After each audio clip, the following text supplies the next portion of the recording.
अस्सलाम वालेकुम जी, welcome to my new vlog. आज ईद उल अज़हा है और आज सुन्नत इब्राहिमी अदा की जाएगी। लोग नमाज़ पढ़ के अपने घरों में वापस आ चुके हैं और कुछ घरों में कुर्बानी शुरू भी हो चुकी है। और जैसे जैसे लोगों को कसाई वगैरह अवेलेबल होंगे, जो जिन लोगों से बात की हुई है वो आते जाएंगे और उन्होंने अपनी जो सुन्नत इब्राहिमी है वो अदा करेंगे। तो इसमें पता है कि मेन इवेंट तो इस ईद पे कुर्बानी का ही होता है, कुर्बानी का जज्बा ही होता है, जिसके तहत लोग अपने जानवर ज़बह करते हैं। लोग अपने घरों में लजीज लजीज पकवान पकाते हैं और दूसरे घरों में दावतें करते हैं, एक दूसरे घरों में दावतों पे जाते हैं।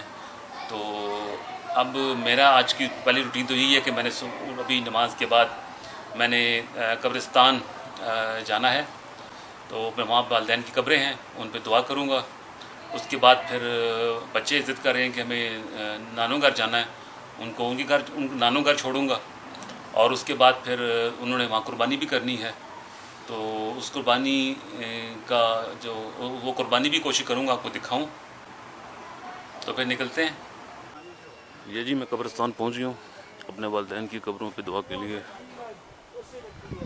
ये कब्रिस्तान है जी, बड़ा कदीमी कब्रिस्तान डोग चरादीन है, रावलपिंडी में। बड़ी पुरानी जगह है, बहुत कदीमी कब्रिस्तान है, जहाँ आबादी बिल्कुल नहीं होती थी उस वक्त। ये बिल्कुल जंगल हुआ करता था। ये है जी मेरे वालिदैन की कब्रें। ये जो कब्र है जी, ये वाली, ये मेरे वालिद साहब की है। और वो जो आगे कब्र है, ये आगे वाली, ये मेरी वालदा की कब्र है। मेरे वालिद साहब जी तकरीबन नवंबर 2009 में फौत हुए थे और वालदा जो थी वो 22 अप्रैल 2019 को। और आप कमाल ये देखें कुदरत का कि दोनों को बिल्कुल साथ साथ जगह मिल गई है। आलमोस्ट 10 साल या 11 साल के बाद फौत हुई हैं वो, लेकिन जगह देखें वो बिल्कुल साथ मिली है। ये कब्रें बिल्कुल जुड़ी हुई हैं आपको। पहले ये जंगला ऊपर लगा हुआ था, ये उतार के फिर साथ जगह बना के कब्र बनाई की वालदा की। तो ये अब इस टाइम दोनों कब्रें मेरे वालिदैन की ये साथ साथ हैं। तो अब पहले ऐसा करते हैं, हम दुआ कर लेते हैं और उसके बाद कब्रिस्तान का रिव्यू भी दिखाते हैं। पीछे एक वादी है जी, इस कब्रिस्तान की साइड पे, उसका नाम है काजियाबाद। तो इधर की मेरी पैदाइश है। तो सारा बचपन हमारा इन्हीं जगहों पे गुजरा, इन गलियों में जो आजकल तमाम मकान नजर आ रहे हैं आपको दाएं बाएं। इसी कब्रिस्तान के दाएं बाएं उन गलियों में खेल खेल के जवान हुए और फिर हम इस इलाके को छोड़कर दूसरे इलाके में चले गए थे। हमारा सारा बचपन इसी कब्रिस्तान में गुजरा जी। और जैसा कि मैंने आपको बताया कि दूर तक सारा कब्रिस्तान है, थ्रू आउट कब्रिस्तान है। अभी आपको कब्रिस्तान के दूसरे हिस्से में भी लेके जाऊँगा मैं। फ़िलहाल मैं कब्रिस्तान का वही हिस्सा दिखा रहा हूँ आपको, जो जहाँ पे मेरे वालिदैन की कब्रें हैं। जी हैं जी, फिर दोबारा मैं आ गया उन्हीं कब्रों के पास। मेरे वालिदैन की कब्रें जी है। और ये पीछे देखिए, जहाँ तक आपकी नज़र जाती है सारा कब्रिस्तान ही कब्रिस्तान। ये कब्रिस्तान का एक हिस्सा है। कब्रिस्तान का जो दूसरा हिस्सा है वो मैं दिखाता हूँ आपको। उधर भी जाता हूँ, उधर मेरे कुछ अजीज़ों की कब्रें हैं। इस कब्रिस्तान में मेरे वालिदैन की हैं, फूफियों की हैं कब्रें हैं इस साइड पे। मैं आपको आगे से जाके भी दिखाता, लेकिन मौसम बरसात की वजह से ना इतना घास और जड़ी बूटियाँ उगी हुई हैं कि वहाँ रास्ता गुजरने का रास्ता नहीं है। तो मजबूरी है यहाँ से फ़िलहाल यहाँ से दिखाना पड़ रहा है मुझे, क्योंकि यहाँ बहुत झाड़ियाँ जगह जगह उगी हुई हैं, रास्ता नहीं है आगे जाने का। तो ये जैसे मौसम बरसात ख़त्म होगा तो उसके बाद फिर मुमकिन है कि रास्ता क्लियर हो जाए, फिर आगे तक जा सकते हैं। ये जी कब्रिस्तान की दूसरी साइड है, जहाँ पर मेरे 2 ताए और एक फूफी दफन है। अब मैं आपको उस लोकेशन पे लेके जाता हूँ जहाँ पर उनकी कब्रें हैं।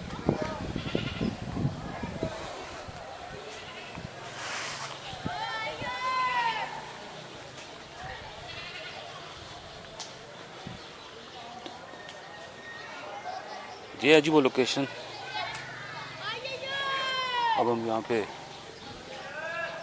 दुआ करेंगे। ये जी कब्र है जी मेरे दोस्त इफ्तिखार की, बड़ा बचपन का दोस्त था मेरा। बेचारा फौत हो गया, मेरा हम उम्र था।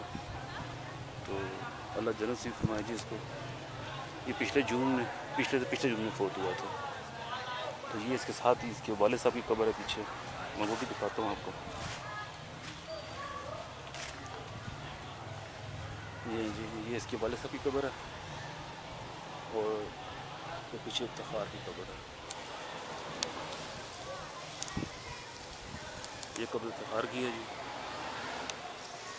और ये इसके वाले साहब की कब्र है। दोनों कब्रें साथ साथ हैं। अपने वालिद के सराहना वाली साइड पे कब्र है उसकी।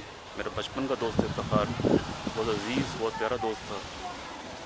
अल्लाह जन्नत नसीब फरमाए इसको, इसके मामलात आसान फरमाए, दर्जात बंदी था फरमाए, जन्नत तो जगह था फरमाए, आमीन।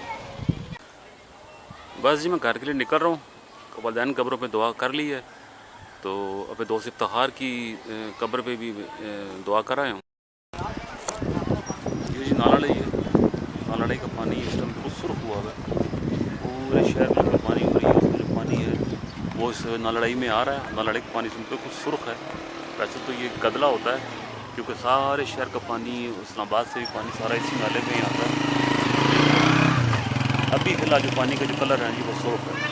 सारी इस्लामाबाद का और पिंडी का जो पानी का जो खून है वो इधर बह के नालों के ज़रिए नई में आया और इसका पानी सुर्ख है। तो मुझे तो नज़र आ रहा है, अल्लाह आपको रिकॉर्डिंग में नज़र आई या ना आए, लेकिन मैं कहा चलो मुझे एक चीज़ नज़र आई थी तो मैं आपको दिखा। अभी हम जी घर के बाहर खड़े हुए हैं, कुर्बानी का पहला दिन है। तो अभी हम घर के बाहर खड़े हैं, ईद उल अज़हा का पहला दिन है। तकरीबन ज़ोर का वक्त हो चुका है, काफ़ी घरों में कुर्बानी हो चुकी है। ये मेरे सामने घर है, इन्होंने कुर्बानी कर ली हुई है, सुबह से मसरूफ़ है ये भी। तो वो हम घर से निकल रहे हैं, मैं बच्चों को उनके नानी घर छोड़ने जा रहा हूँ। बाज़ार बंद है बिल्कुल, क्योंकि आज ईद का दिन है, तो वो लोग मसरूफ़ हैं अपने अपने घरों में, कुर्बानी कर रहे हैं। तो चंद दुकानें खुली हैं ज़रूरत की, तो किराना शॉप है या तो तंदूर है या सब्ज़ी की दुकान है, वो खुली हैं। बाकी सब दुकानें बंद हैं। मुझे लगता है कि इनके नानू घर भी ज़िबा हो चुका है। तो अब हम पहुँचते हैं और दिखाते हैं आपको साथ साथ। मैं जी पहुँच चुका हूँ, अपने ससुराल में पहुँच चुका हूँ। तो ये कुर्बानी कर चुके हैं, टाइम 12:30 बजे का था, तो लेकिन अब हम कर चुके हैं, हम लेट हो गए हैं ज़रा से। तो ये कुर्बानी का गोश्त बना रहे हैं इस टाइम। गर्मी है तो इन्होंने एयर कूलर भी लगाए हुए हैं। हब्स बहुत ज़्यादा ना, असल में सावन का महीना है और हब्स बहुत ज़्यादा है इसमें। तो ये इसके जी बैल के बाकी जो बाकियात होते हैं, जो कोजड़ी वगैरह, ये निकाल साइड पे रखी हुई है। और बाकी ये सारे बैठे हुए गोश्त बना रहे हैं। बहुत मुश्किल काम है जी, गोश्त बनाना आसान काम तो नहीं है, इसमें अच्छा खासी लेबर हो चाहिए होती है। ऊपर से गर्मी का मौसम है, हब्स का मौसम है, तो इसमें ठीक ठाक हिम्मत चाहिए, मेहनत चाहिए इस काम के लिए। एक बैल था जो उन्होंने माशाल्लाह ज़िबा किया, खुद ही किया है, अपने घर के सारे हिस्से डाले इन्होंने इसमें। तो बाहर का बंदा कोई नहीं है इसके अंदर। तो ये है कि बस ये कलेजी वगैरह रखी हुई है निकाल के, तो पकाएँगे पहले और उसके बाद ख़त्म वगैरह देंगे। उसके बाद फिर गोश्त की हिस्से करके तकसीम शुरू होगी। 3 हिस्से होते हैं, एक गरीबों का, रिश्तेदारों का और एक अपना। अभी तो गोश्त पूरा कट जाए, उसको कटने के बाद फिर ये हिस्से बनेंगे। ये जी बच्चे बैठे हुए हैं जी, नानू घर आ गए हैं। तो नानू ने इनको पहले कोल्ड ड्रिंक्स दी हैं, हाँ जी, और उसके बाद फिर अब नानू ने कोल्ड ड्रिंक्स दी है इनको। अब उनको चाट दी है, वो चाट में हमें लगे हुए हैं। बाकी मोबाइल की दुनिया है, हर बच्चा मस्त है, वो देखें चाट भी खा रहे हैं और साथ में मोबाइल भी इस्तेमाल हो रहा है। ये तो देखें, ये बोर हो रहे हैं साइड बैठे हुए। ये देखें 2 बहनें बैठी हैं माशाल्लाह, ये बोर हो रही हैं, बाकी पार्टी खाने पीने में मसरूफ़ है।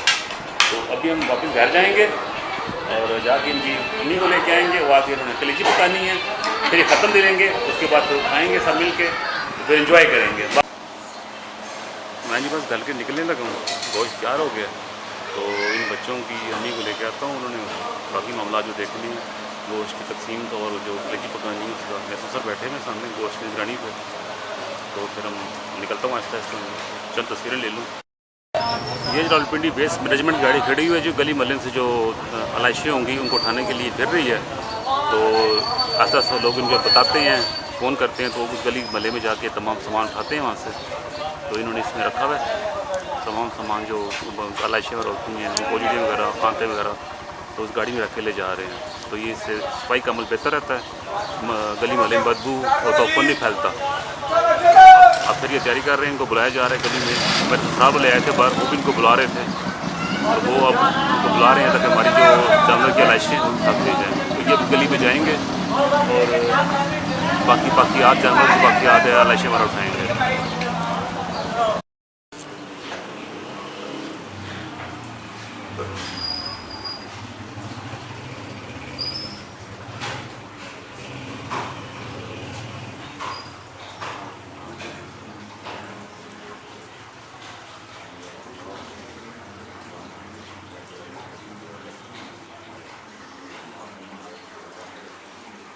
लिफाफे बना सो के अंदर बना सो नहीं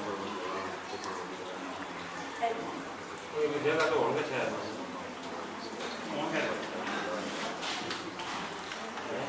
ये जी दुआ कर रहे थे, 2 मन और ऑलमोस्ट 15 किलो गोश्त निकला। तो दुआ होगी, अब इसकी तकसीम शुरू हो जाएगी, हिस्से बनाएंगे, उसके बाद फिर इसके हिस्से शुरू होंगे। जैसा कि आपको पता है जी, आज ईद उल अज़हा का दिन था और बहुत मसरूफ़ियत वाला दिन था। और सुबह जो मैंने आपको सारी अपनी मसरूफ़ियात बताई थी, उस हिसाब से पहले मैं फिर कब्रिस्तान गया हूँ जी। कब्रिस्तान में अपने वालिदैन की कब्रों पे दुआ की है, अपने जो ताया थे, फूफियाँ थी, उनकी कब्रों पे दुआ की है, तो दोस्त था इफ्तिखार, उसकी कब्र पे दुआ की, और बाकी लोगों के लिए दुआ की। तो फिर बच्चों को उनकी नानों घर छोड़ा, फिर वहाँ उन्होंने जो कुर्बानी उनसे पहले कर ली हुई थी, उस टाइम वो गोश्त वगैरह बना रहे थे, वो अमल भी आपको दिखाया सारा। तो उनका कोई आलमोस्ट 2 मन 15 किलो के करीब जानवर में से गोश्त निकला। तो उम्मीद है कि आपको आज का ब्लॉग, छोटा सा ब्लॉग है, पसंद आएगा। तो कुछ ज़्यादा मसरूफियत नहीं थी बस, तो लेकिन यह है कि गर्मी बहुत सख्त है, बाहर निकलना बहुत मुश्किल है, हद से बहुत ज़्यादा। तो बस जैसे मौसम थोड़ा बेहतर होता है तो इंशाल्लाह आपको किसी अच्छी जगह का विज़िट भी कराएंगे, किसी पार्क का, किसी अच्छी तारीख़ी मकाम का, जो भी हो सका हमसे पॉसिबल हो सका वो हम आपको विज़िट करवाएंगे, ताकि आपको नई नई चीज़ देखने को मिले। तो आपसे फिर वही रिक्वेस्ट है, सब्सक्राइब कीजिए और शेयर कीजिए, ताकि हमारे व्यूज़ बढ़ें, सब्सक्राइबर बढ़ें और हमें हौसला अफजाई हो। तो ये हौसला अफजाई हमें आप ही दे सकते हैं, बहुत उम्मीद है आपसे। तो please like, share and subscribe करते रहिए और हमारी हिम्मत अफजाई, हौसला अफजाई कीजिए, ताकि हम आपके लिए नए नए वीडियो ला सकें। आज के लिए इतना ही मुख्तसर सा वीडियो, तो इंशाल्लाह नए किसी व्लॉग में मिलते हैं। तब तक के लिए अल्लाह हाफ़िज़।